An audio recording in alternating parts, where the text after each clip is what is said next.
અને અમુક વરરાજ એવા હોય કે આપણને એમ થાય કે આ જાનમાં આવ્યા ને કરતા જાન દઈ દીધી હોત ને. વરાયનું વાદળું હોય, આખું વનવે થઈ ગયું હોય, તમને એમ કે તમારા આમ જોવે, મને કે મારા આમ, મને એમ કે મારા આમ જોવે ને જોતો હોય ગોર બાપા આમ. આપણે એનામાં દાંત કાઢીએ, દાંત ફેલ જાય આપણા. અને તાજો સુધર્યો હોય, તાજા સુધર્યા તમને ખબર છે ને, ચકલીનો ચજ બોલે. ફેમ કરી ગયો ઘણા એને, ચકલીનો ચ બોલીને સુધરેલા લાગી. અમારને એક જણા લગ્ન હતા ને, તો હું એની વરરાજા 5 દિન બેહવા ગયો ને, એટલે મેં કીધું કેમ તબિયત પાણી મજામાં? મને કે હા. આવો આવો. મને કે ભીખુદાનભાઈ ચોળા પીવી? ચોળા બોલો. મેં કીધું મને કે તો સિગરેટ મગાવું? સિગરેટ? મને કે ચેકે ચોપારીને કટકા ખાવા. નીકળ્યો ચકલીનો ચોલ બોલે. બોલો, ટમેટાને ચૂપ પીવું છું.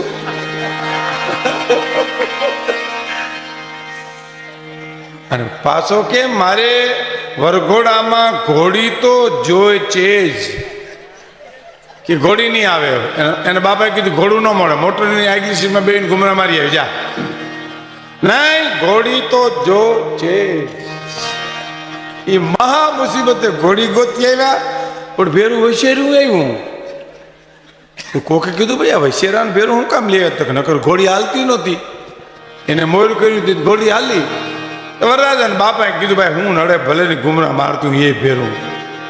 એ ઘોડી ઉપર વરરાજો બેઠેલો, બાજુમાં વૈશેરું હાલ્યું જાય. લગ્ન ગીતના જકોરો બોલ્યા, ઢોર અને હરણાએ વાગ્યા. એમાં કોઈક ફટાક્યો ફોડ્યો ને, તો વૈશેરું ઘોડીનું વૈશેરું તું ભડકીને ભાગ્યું, પણ ઘોડીએ ગઈ વાહો ભાઈ. વરરાજા હોતી હો, બંદૂકમાંથી ગોળી જાય એમ ગઈ. અને આખું ગામ ગોતી ગોતી ગોતીને તળાવની પાયરે ઊભો હતો, પલળેલ કુકડાની જેમ. ગામ ગોતી ગોતવા ગયું ને, તો ત્યાં કે તમે બધા મને ચોડીને ચાલ્યા ગયા.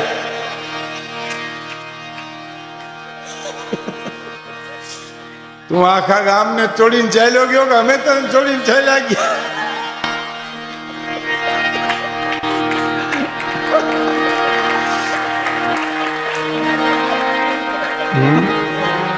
બહુ આવી આપણા દેશમાં ફેશન. કપડામાં બહુ આવી. યુવાનો વ્યસન મૂકી દે અને બેનો ફેશન મૂકી દે તો સંસ્કૃતિનું ઘણું જતન થઈ શકે છે. પણ એવી ફેશન ને એવા વ્યસન આવ્યા. આ તુલસીની તુલસી ખાય છે ને, માણેકચંદ ને તુલસી.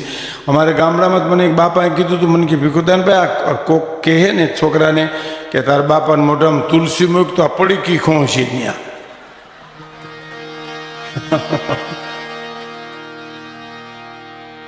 ખરેખર. અને બેનો ફેશન મૂકી દે. બેનોમાં બહુ ફેશન આવી. કોક બાયુના મોઢામાં ભેંના વાહા જેવા, હેતકનો પાવડર સોપડે, લાલીની પથારી ફેરવે. કુદરતે નેણ દીધા ગાડીના પાટના જે મણિયું કાઢી નાખે બારી. એને લડી જ લેવું છે, પછી ક્યાં વાત. અને બધું લગાડીને પછી ઉનાળામાં હાલી જાય, પછી બધું ઓગલે, રેગેડે આવ્યા જતા હોય. તમારી બાજુમાં જ નીકળે, તમને લાગે ચૂંટણીનું બોર્ડ હાલ્યું જાય છે. હે, બહુ ફેશન આવ્યો. અમારે કાઠિયાવાડી બાપા એક મુંબઈ ગયા ને, મુંબઈનો માણસ ક્રિકેટ જોવા લઈ ગયો. એ ઘણા વર્ષો પહેલાં કે આ વૈશમાં ઠેકડા મારા છોકરો છે, છોકરી છે? છોકરો છે એ કે. તમે એના બાપા, હું એની બા છું. મરો અહીંયા ન ઓળખાય, વાં ક્યાંથી ઓળખાય? એવી ફેશન આવી. હે, હું અમેરિકા ગયો ને આ વર્લ્ડ કોન્ફરન્સમાં, ન્યૂ જર્સીમાં, ચાલો ગુજરાતમાં. એક પત્રકારે મને પ્રશ્ન પૂછ્યો હતો. મને કે ભીખુદાનભાઈ અમેરિકામાં ને ભારતમાં તમને શું, ઇન્ડિયામાં શું ફેર લાગે?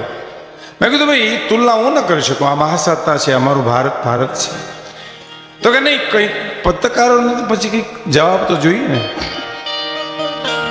મેં કીધું મને બહુ જાજી ખબર નથી, પણ ભારતમાં અને અમેરિકામાં ફેર એટલો છે, અહીં કોઈની વાટ નથી જોતું. અમારે વાટ જોવાય છે. બાપની વાટ જોઈ અને દીકરો બેઠો હોય, વાટ એટલે રાહ. માની રાહ જોઈને દીકરી બેઠી હોય, ભાઈની રાહ જોઈને ભાઈ બેઠો હોય, આવે પછી જમીએ. હે, પત્નીની રાહ જોઈને પતિ બેઠો હોય, મારી પત્ની આવે પછી જમીએ. એકબીજાના તાણા વાણા હજી અમારે ત્યાં છે. અહીં તો મેં કીધું ખબર નહીં, કોઈને કંઈક પૂછાતું જ નથી. ત્યાં તો કોઈને કંઈક કહેવાય જ નહીં, બધા હાવોની મેળે રખડે.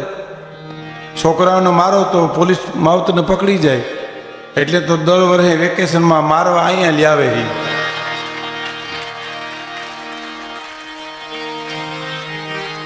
હા હા, ત્યાં ના એના છોકરા એવા સમજી ગયા અમારે નથી આવવું હવે ત્યાં. કહેવાનો મારો અર્થ, અમેરિકા, લંડન, જે કોઈ પરદેશી કોઈ ટીકા કરવાનો મારો કોઈ ઈરાદો નથી. એની દેશની સંસ્કૃતિને મુબારક છે. આ દેશની સંસ્કૃતિ કંઈક જુદી છે સાહેબ. ગાવડી પોતે પોતાનું દૂધ નથી પીતી, ઉપકારી એનો આત્મા. ધરતી પોતે પોતાનું અન્ન નથી. આપણી ભારતીય સંસ્કૃતિની ત્રણ માતા છે. એક જન્મ દેનાર આપણી માં છે, એક દૂધ આપી પોષણ કરી ગાય આપણી માં છે, અને અનાજ આપે એ ધરતી આપણી માં છે. આપણી માં છે ગાય. આપણે ગાયોનો દેશ છે. આ જીવ દયાનો દેશ છે સાહેબ. આ તો આપણે, હું તમને એક કહું તો, આલ્સેશન કૂતરા, આપણે કૂતરાને પાલીએ, એને રોટલો નાખીએ, એનું ધ્યાન રાખીએ સાચું, પણ આલ્સેશન કૂતરા તો આપણે અંગ્રેજો કાપડામાં દેતા ગયા છે. અહીંયા 200 વર્ષ રાજ કરી અને કરિયાવરમાં દેતા ગયા. 80 લાખની ગાડીની વાહેલી સીટમાં આલ્સેશન કૂતરું બેઠું હોય અને માવતરને વૃદ્ધાશ્રમમાં મૂકી આવ્યો હોય, એ સંસ્કૃતિ આ દેશની નથી સાહેબ. હા, આપણે કૂતરાને પાળીએ ખરા, એનું જતન કરીએ. જીવ દયાનો તો આ દેશ છે સાહેબ. આ દેશે તો કણ કણની મારી પાસે ઈશ્વરને ભાળ્યો છે. આ દેશમાં કણે કણમાં ઈશ્વર છે. ગાય આપણી માં છે. હા, ગુજરાતી ભાષા પણ આપણી માં છે. હું યુવાન મિત્રોને ઘણીવાર એમ કહું છું કે તમે ઇંગ્લિશ મીડિયમમાં ભણો સાહેબ, પણ ગુજરાતી ભાષાનું જતન કરો. એ આપણી માં છે. ઘરમાં તો બોલો સાહેબ. હે, અમેરિકા, લંડનના પ્રદેશના મને ઘણા અનુભવ છે. ત્યાં પણ કેવા ઘણા પરિવારો છે જે ઘરમાં હાવ સૌરાષ્ટ્રની, કચ્છની હાવ ભાષા બોલતા હોય છે, અને અહીંયા આપણે અમથા અમથા બજારમાં ઇંગ્લિશ લઈને બેઠા હોય. બોલો હાનો ન સમજે તોય. કહેવાનો મારો અર્થ, તમે ઇંગ્લિશ મીડિયમમાં ભણો, જીન્સ પેન્ટ પહેરો, ટી શર્ટ પહેરો, પણ હું કોનો દીકરો છું, મારો ધર્મ શું છે, એ સંસ્કૃતિ ન ભૂલવી જોઈએ. સોનું સોનું રહેવું જોઈએ. મિત્રો, સોનાના ઘાટ બદલા કરે, સોનું સોનું હોવું જોઈએ સાહેબ. જૂનો દાગીનો હોય તો ભાંગી નવી નેકલેસ કરી શકો, પણ સોનામાં એ કમ ન હોવું જોઈએ. પેલો દાખલો છે ને, પિત્તળ એકવાર સોનાને એમ કીધું કે તું પીલું છો, તો હા. પિત્તળ કે હું પીલું છું ને, તો હા. મને તારામાં ભેળવી લે તો કોઈને ખબર ન પડે ને તારો વજન વધી જાય. તો સોનાએ શું કીધું, વાત તારી સાચી, પણ કેરેટ ઘટી જાય એનું શું? એમ ગમે ત્યાં જીવતર જીવો મિત્રો, પણ સંસ્કારના કેરેટ નો ઘટવા જોઈએ. હું કોણ છું, મારે શું ખવાય શું ન ખવાય, એ વિવેક ભાન તો દરેક યુવાનમાં હોવું છે. ગાય આપણી માં છે, એ દૂધ આપે છે. એક તો આપણી જન્મ દેનારી પણ આપણી માં છે.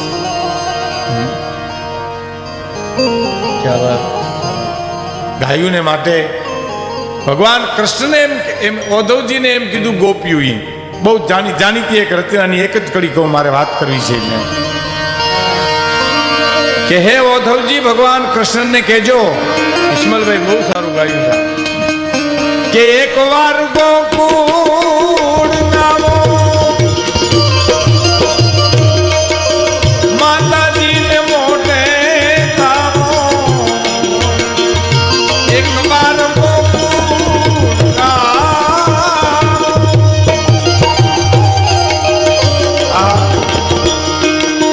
માતાજીને મોટે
દીને કહેજો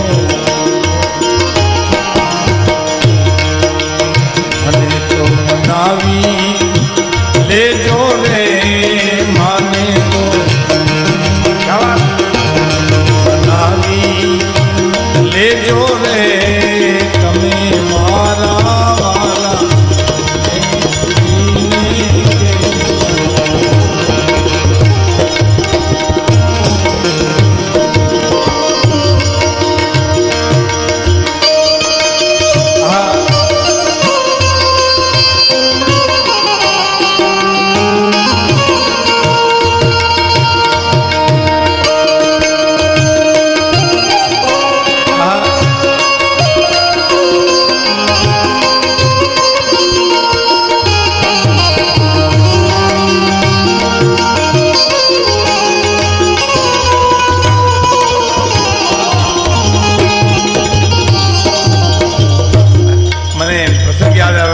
ઈસ્માલભાઈ વાલેરાએ ગાયેલું સૌ પ્રથમ અને ઈસ્માલભાઈની વર્ષો સુધી બાબુ કાકે તિથિ મુંબઈમાં ઉજવેલી છે પાર્લામાં. હું પ્રાણભાઈ લાખાભાઈ દિવાળીબેન કેટલા વર્ષો સુધી ત્યાં ગયા. બહુ સમજનો વર્ગ છે એટલે આવી વાતો કરવાની ઈચ્છા થાય છે. નકર મહેસાણામાં અમારો પ્રોગ્રામ હતો ને દિવાળીબેન લાખાભાઈ પ્રાણભાઈ ને અમે ચારે ગયા ને ત્યાં તો એ ગરધણીએ જે અમારો પરિચય કરાવ્યો ભાઈ એ હજી અમને પરસો વળે યાદ આવે છે. એને શું કીધું ખબર કે લાખાભાઈ ગઢવી અને એની ટોળકી ખૂબ મજા કરાવેલી. ટોળકી બોલો અમે તે પ્રાણભાઈ મને કે ટોળકી કોણ? મેં કીધું હું તમે દિવાળીબેન ટોળકી કરી અમને સાહેબ. ત્યાં સુધી વાંધો નહીં પણ પછી હું કીધું ખબર આ નામચીન કલાકારો છે. નામચીનો ખિસ્સા કાતરો છે અમે. એમાં એક જણો આવીને મને કહ્યું કકડો કરજો. કકડો પેલો કકડો તમારો. તો મેં કીધું કકડો તો હમણાં કાળજન કટકો હમણાં કર્યો. મને કે તો બીજો કોઈ કકડો કરો. એની પા હું કરું સાહેબ અંતર નામ નાણની તો કોક વેધુને કહેવાય ચોરે નો ચર્ચાય.